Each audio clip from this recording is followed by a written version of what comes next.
Today we're going to be talking about the mod for Skyrim called Moon and Star. This is a decent mod that adds a new dungeon and a new town. Once you have it installed, to start the quest, you either need to go to the tavern in Riverwood, or fast travel and a courier should catch up with you. If the courier manages to get up with you, you receive a letter talking about how this fellow has come from House Hlalu, from Morrowind, and that they've heard about you, the Dragonborn, and that they do need your strength. So if you'd be willing to come to the Sleeping Giant Inn in Riverwood, they'd be glad to meet you. Otherwise, you can just go to the inn and talk to this fellow if you for some reason don't get the courier. And this guy's name is Mandin Hlalu, and he is a dark elf from Morrowind. According to him, he has been sent here to catch a famous criminal that has escaped their borders, and he's too deadly for him to face alone, so this is why he's seeking out the Dragonborn's help. If you agree to help him, he says that the criminal was tracked to a village southwest of here called Little Vivec, and this is the new town that the mod adds. So if you follow those instructions, you'll find that this town is southwest of Riverwood or north of Falkreath alternatively, and it's a town on the water. And you'll see that it is basically some Dunmer that have moved here, and if you talk to them further, they explain that they got tired of the treatment they were receiving in Windhelm, and therefore came here to start their own colony, basically. You can talk to several of these people, the inhabitants, and I think there's about maybe 3, maybe 4 different quests you can do, but basically you have to endear yourself to the population by completing one of these quests in order to retrieve the information you need, which is the lead on the criminal. So I ended up trying to help this Balron guy, and he says that there's a group of bandits that's been plaguing the village lately, and he knows thereabouts where their camp is, and he wants us to go exterminate them and bring back the helm of the leader for proof that they were taken care of. So we can agree to that and head on that direction. However, upon arriving at the camp, it turns out that these bandits have all been slayed already. So we can loot the helm in question and head back towards Little Vivec to let Balron know that this has already been taken care of. Apparently, he had already mentioned the group of bandits to the criminal that had passed through here, and he didn't ask for his help, but he had offered it anyway, so he figures he must have taken out these bandits. And he explains that he was seeking a Dwemer ruin named Kagranar.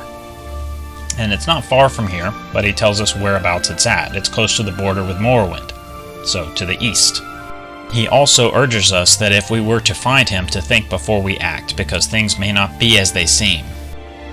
The quickest way there is to go to Windhelm and walk from there, or if you've done the Mages Guild, there's also a Dwemer ruin that's pretty close to this one that you can fast travel to. And upon getting inside, you can find some defeated Dwemer creatures, and you also find these replicas of the Dwemer artifacts, Kagranak's tools. And as you progress through the dungeon, first of all, it's kind of loaded. There's all sorts of materials and items for you to pick up if you're interested or if you need them. But otherwise, you'll come basically to these 3 central chambers, and each chamber has a hint, and it requires you to use one of the tools. You place one of the tools inside of these chests, and that will spawn a group of enemies for you to defeat, and then you head on to the next chamber. And upon completing each of these 3 chambers, you will encounter an NPC, the Nerevar, in fact. And it's revealed that this is the criminal that the member of House Hlalu seeks out. So you have a choice here, basically. You can either kill the Nerevar, or you can team up with him, as he explains that he's here looking for an artifact, or rather a replica of the Nemidium. Despite allying with House Hlalu in my Morrowind playthrough, I decided to help the Nerevar here, obviously, and so we make our way further into the dungeon, and then we do find the Nemidium clone. And it's a pretty cool fight in general. There are these 3 energy beams coming towards this central location, and they're effectively what's shielding this enemy. So with these 3 active, you can do no damage to the Centurion. You have to go up there, or you have to flip these switches in the main room in order to be able to destroy the power sources. And once all 3 power sources are destroyed, only then can you do damage to the enemy. And of course, as a throwback to Morrowind, you need to use the proper tools, which they are illuminated. You know, it's shown which one they need, but you have to use the the tools in order to destroy these energy sources.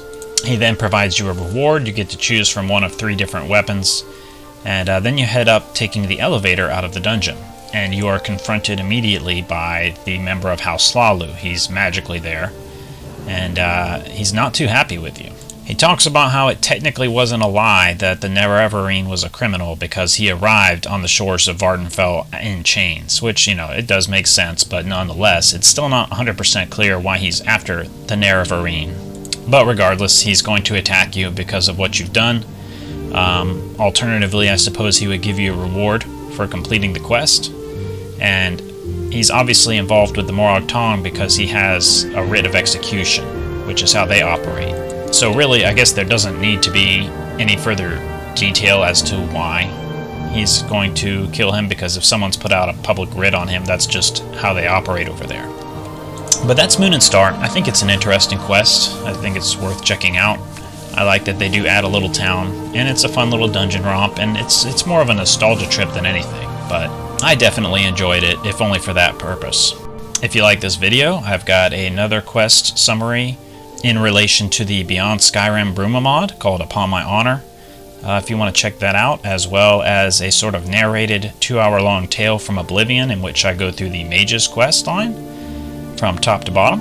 And otherwise, there's plenty of stuff to check out on the channel. So if you like the video, like, comment, and subscribe, and we'll see you on the next one.